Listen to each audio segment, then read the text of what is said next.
Assalamualaikum warahmatullahi wabarakatuh.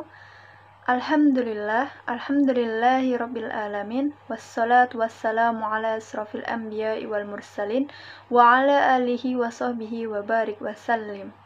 Yang saya hormati Bapak Muhtarom MPDI selaku dosen pengampu pada mata kuliah Psikologi Perkembangan Anak Usia Dini dan teman-teman yang saya sayangi. Di sini kami dari kelompok 5 akan menyampaikan materi mengenai konsep dan teori perkembangan anak usia dini. Saya Dini Andesta selaku moderator. Saya Dwi Puja Astuti sebagai pemateri. Saya Mutia Putri sebagai pemateri. Baiklah, saya akan menjelaskan tentang pengertian konsep perkembangan anak usia dini. Konsep perkembangan atau yang lebih dikenal dengan development merupakan bertambahnya kemampuan skill dalam struktur dan fungsi tubuh yang lebih kompleks dalam pola yang aturan dan dapat diramalkan. Sebagai hasil dari proses pematangan berkaitan dengan aspek kemampuan gerak, intelektual, sosial, dan emosional. Perkembangan bukan berkesinambungan dalam arti senantiasa meningkat, tetapi merupakan serangkaian gelombang dengan seluruh bagian perkembangan yang terjadi lagi secara berulang.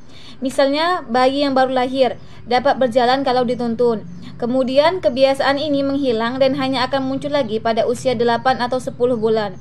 Selanjutnya, dikatakan bahwa berbagai penjelasan mengenai proses pengulangan dalam perkembangan ini kelihatannya berbeda tergantung pada pengulang tertentu mana yang akan dijelaskan. Selanjutnya yaitu teori-teori perkembangan anak usia dini. Teori yang pertama yaitu teori psikoanalisis.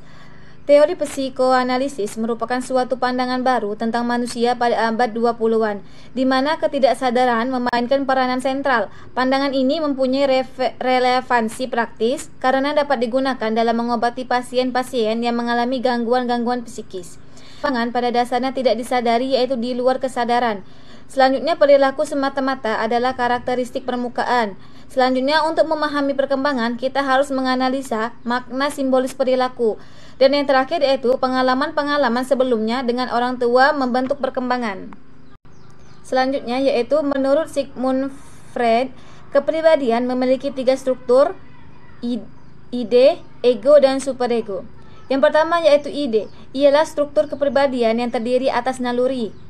Yang kedua, ego. Ego ialah struktur kepribadian yang berurusan dengan realitas. Ego membuat keputusan-keputusan rasional.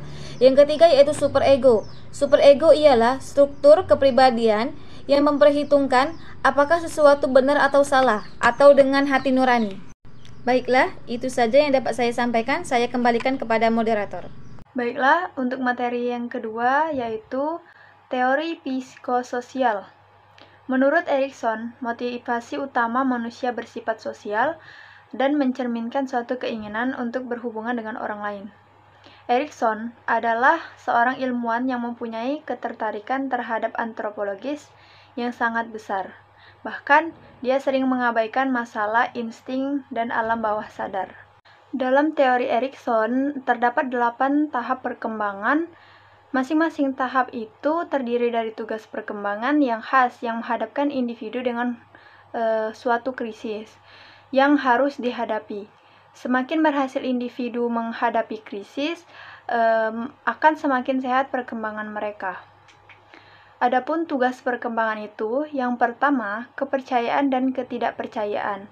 Nah, ini pada tahap perkembangan masa bayi tahun pertama.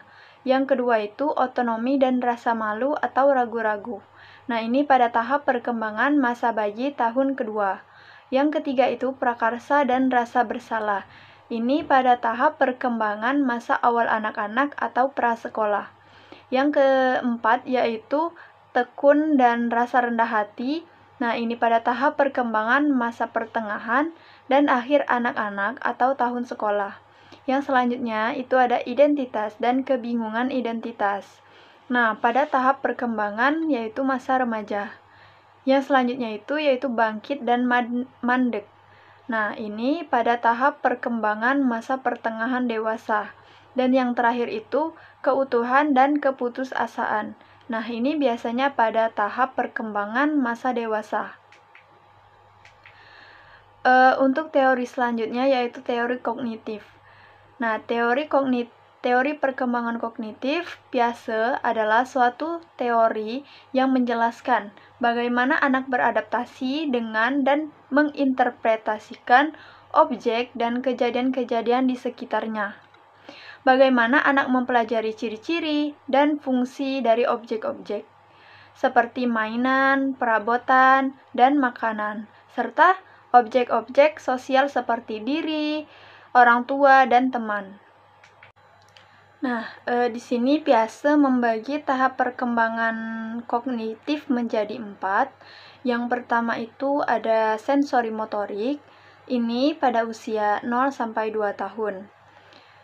Menunjuk pada konsep permanensi objek, yaitu kecakapan psikis untuk mengerti bahwa suatu objek masih tetap ada, meskipun pada waktu itu tanpa oleh kita dan tidak bersangkutan dengan aktivitas pada waktu itu. Tetapi pada stadium ini permanen objek belum sempurna. Nah, yang kedua itu tahap praoperasional, yaitu pada usia 2-7 tahun. Nah, perkembangan yang kemampuan menggunakan simbol-simbol yang menggambarkan objek yang ada di sekitarnya. Terus, anak itu berpikir masih egosentris dan berpusat. Yang ketiga itu tahap operasional pada usia 7-11 tahun. Di sini, anak itu mampu berpikir logis, mampu konkret memperhatikan lebih dari satu dimensi sekaligus, juga dapat menghubungkan dimensi satu dengan yang lainnya. Anak juga kurang egosentris dan belum bisa berpikir abstrak. Dan yang terakhir itu tahap operasional formal pada usia 11 tahun sampai dewasa. Di sini, anak mampu berpikir abstrak dan dapat menganalisis masalah secara ilmiah dan kemudian menyelesaikan masalah tersebut. Baiklah, saya akan menjelaskan tentang teori perilaku dan belajar sosial. Jadi menurut pakar teori behavioris, perkembangan adalah perilaku yang diminati, ditentukan, dipengaruhi oleh adanya hadiah dan hukuman dalam lingkungan. Teori belajar sosial merupakan pandangan para pakar psikologi yang menekankan perilaku, lingkungan, dan kognisi sebagai faktor kunci dalam perkembangan. Penguatan positif sebagai stimulus dapat meningkatkan terjadinya pengulangan tingkah laku itu. Penguatan negatif dapat mengakibatkan perilaku berkurang atau menghilang, yang disebut dengan extinction. Ada 3, yaitu yang pertama eksperimen Skinner, yang kedua ada eksperimen Skinner melahirkan 2 hukum, yang ketiga ada prinsip belajar Skinner. Selanjutnya yaitu teori ekologi. Teori ekologi dikembangkan oleh Uri Bronfenbrenner tahun 1917, yang fokus utamanya adalah pada konteks sosial di mana anak tinggal dan orang-orang yang memengaruhi perkembangan anak.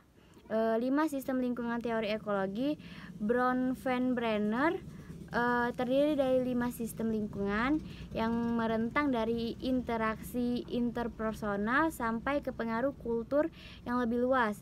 Bronfenbrenner dari tahun 1995 sampai tahun 2000. Bronfenbrenner dan Morris makrosistem dan kronosistem. Mungkin itu saja penjelasan dari saya. Terima kasih. Wassalamualaikum warahmatullahi wabarakatuh.